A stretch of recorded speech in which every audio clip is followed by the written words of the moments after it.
बाक अधिष्ठात्री देवी भगवती सरस्वती के चरणों में नमन करता हूं।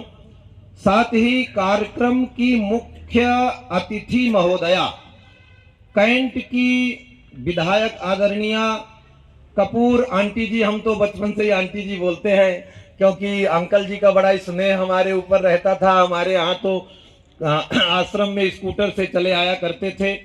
मैं बता दूं, हमारी जो पारिवारिक पृष्ठभूमि है वह काशी बनारस से है। हम 1982 में हमारे अंकल जी यहाँ पर एसडीएम हुआ करते थे, तो उस समय आदरणीय काऊ भाई के पिताजी प्रधान हुआ करते थे, बहुत वर्ष पहले की बात है। तो यहाँ पर श्री नरसिंह कृपाधाम आश्रम 6 नंबर पुलिया के निकट डोभाल चौक पर हमारा है। और मैं श्रीमद गोस्वामी तुलसीदास जी की वंश परंपरा से हूँ। पंडित तुलसीदास जी के पिताजी पंडित आत्माराम दुबे जी 4 भाई थे, तो एक भाई के जो है नाती पोते पड़पोते पड़पोते पड़पोते के पड़पोते 15वें नंबर पर हम हैं।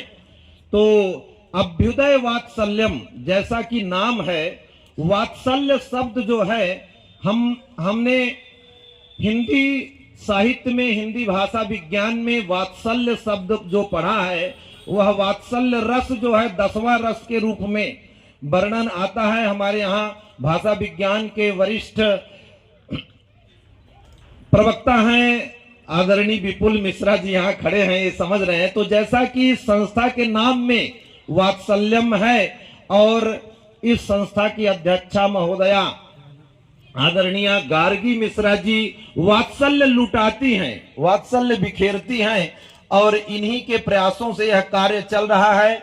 और मैं हार्दिक अभिनंदन करता हूं। यहाँ जो जो व्यक्ति अपना अमूल्य समय निकाल करके आए हैं, इनके वात्सल्यम में अपनी एक जो है प्रेम भरी आहुति डालने के लिए मैं आप सबके प्रति दिन होता है और दक्षिणायन देवताओं की रात्रि होती है। तो इस तरह से हम लोगों का 6 महीना दक्षिणायन का देवताओं की एक रात्रि और 6 महीने उत्तरायण का देवताओं की एक दिन। तो यह बहुत महत्वपूर्ण पर्व है। संपूर्ण भारतवर्ष में इसे अनेक नामों से जाना जाता है। कहीं खिचड़ी पर्व, कहीं खिचड़ी संक्रांति, कहीं उत्तरायणी, कहीं पर पोंगल। तो इस तरह जो है अनेकों नामों से जाना जाता है।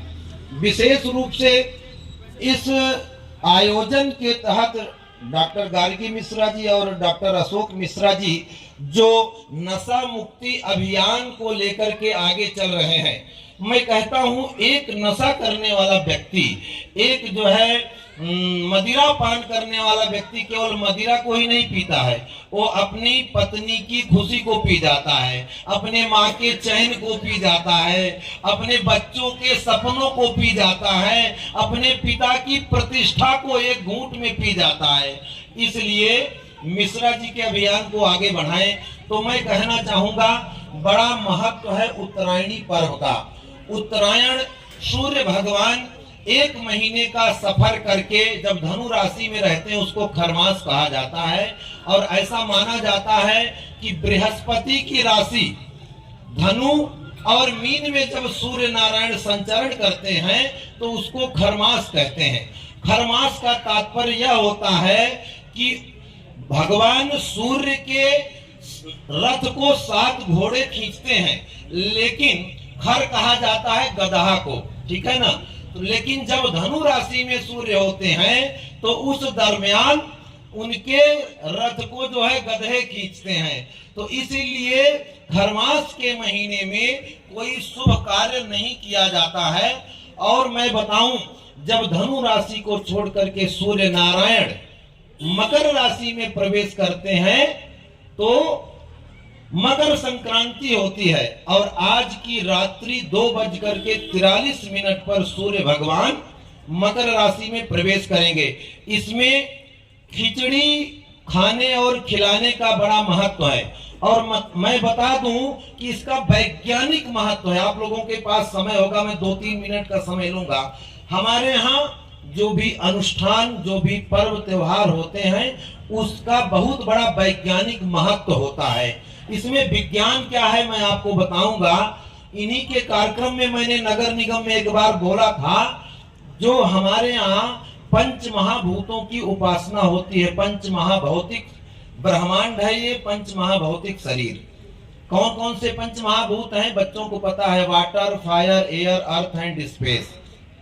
इन पंच महाभूतों की ही साधना उपासना हम करते हैं और इन्हीं से संपूर्ण ब्रह्मांड बना है। यत् ब्रह्मांडे तत् पिंडे, जो इस ब्रह्मांड में है वही इस पिंड यानी शरीर में है, और इन्हीं को बैलेंस करते हैं हम अपनी पूजा के माध्यम से। जल की पूजा होती है हमारे यहाँ, किसी के यहाँ विवाह संस्कार हो, बच्चे का नामकरण हो, गृह प्रवेश हो या जन्मदिन पूजा जाता है तो कलश की पूजा होती। कलश में किसकी पूजा? जल की पूजा होती। और हमारे शरीर में कितने प्रतिशत जल है? 71%, 70 से 75 के बीच में रहता है। और हमारे ब्रह्मांड में, हमारी पृथ्वी पर भी जो है उतने ही प्रतिशत जल होता है जितना हमारे शरीर में। तो ये पंच तत्व हमारे शरीर में संतुलित मात्रा में है। जैसे वायु संतुलित मात्रा में हमारे शरीर के अंदर है, आ रही और जा रही। यदि संतुलन बिगड़ जाता है और व्यक्ति मरणासन्न हो जाता है, भाई किसी की नाक अगर कोई 4-5 मिनट के लिए दबा दे तो वायु का संतुलन बिगड़ते ही कहानी बिगड़ जाएगी। तो ये पंच महाभूतों की ही उपासना होती है।